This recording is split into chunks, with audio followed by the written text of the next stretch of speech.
This is Larry Brown. Thanks for signing up for this DVD. My goal is to try to give you enough information to understand the subject we're talking about, this broken relationships, and how to repair it, and basically understand and be able to see it. And this DVD is designed to help you see what's going on in your life, and the best way to do that is by other people's stories of how they struggle and what they're going through.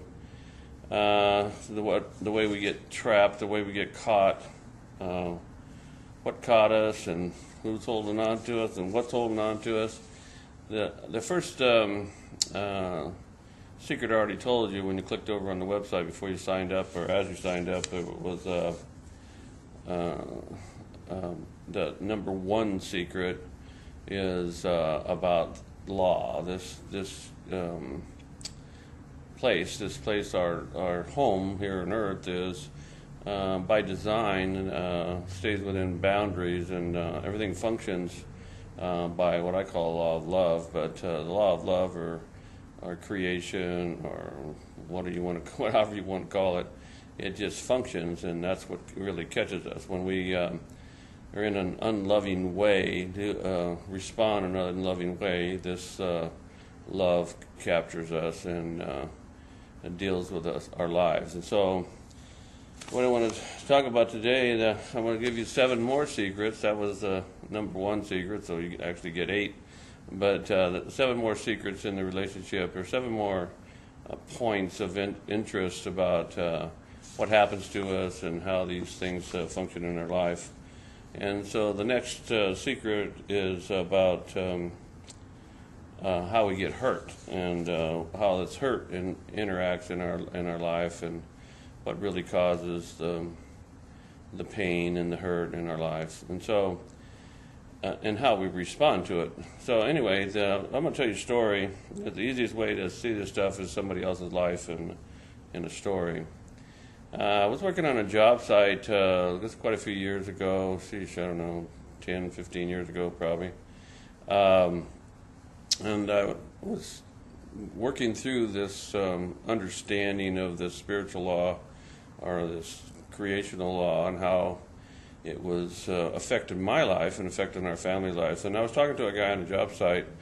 His name is Sonny, and he was a grading contractor, and he drove one of these big loaders, these big wheel. The wheel was like 6 feet high, and he was moving dirt around and grading the project we were working on.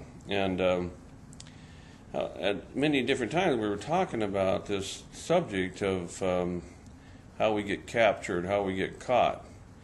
And so I one day he drove up to me, and he was talking to me, and he was sitting up on this loader, and I told him this statement: someone you love will do the thing you hate, so you learn to forgive the one you hated, or to release the one you hated, either way you want to do it.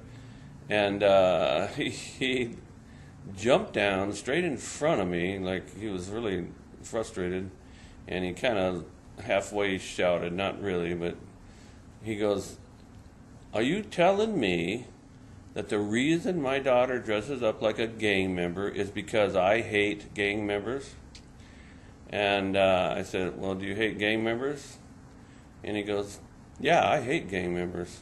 I said, "Well, now you're living with one. You need to maybe reevaluate your decision." And so here, this guy, he just shook his head and just went, "Oh my gosh," And so we started talking, and one of the dynamics of this thing, it was his, the number one secret is hurt. Hurt is the main thing that provokes this spiritual law, this law of love to function, to kick in, and to cause some trouble. Anyway, so I asked him, I said, "Well, what happened to you that made you hate gang members? What caused this dynamic in your life of hating gang members?" And he said when he was in high school, he was a jock, and he had his friends and everything else. One of his friends, I guess, one night had some kind of encounter with a local gang, and the gang The guys beat the heck out of him, put this guy in the hospital, which was his friend, almost killed him. He was in intensive care and everything else. And because of his care, his love for his fellow athlete, he was very angry. And so he just hated gang members. Him and his buddies went around trying to find these guys, but never found them or never really worked it out. And so he grew up and got married, went through a divorce, a difficult time. Now he was a single father, raising his kids through whatever circumstance it was. But anyway, and so now he was talking about how that in his after work he goes home, and his young daughter, I think she was like 12 or something like that, 12, 13 years old.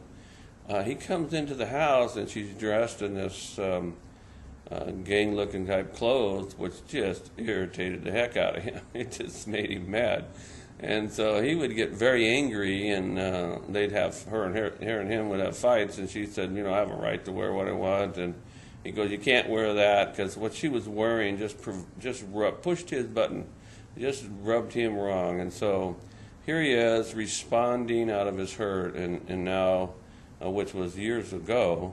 And the way he was interacting with these young guys. And so that's the number one secret is this it's generally provoked by our hurt and how we respond to that hurt. And I'll tell you the next secret here in a minute there.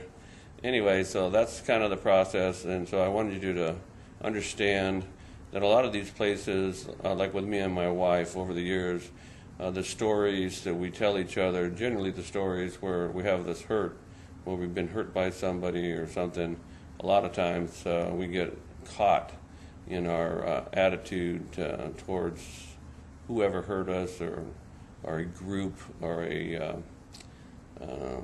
could be church people, could be this group or that group, and we just kind of just write off this whole group as worthless and no value.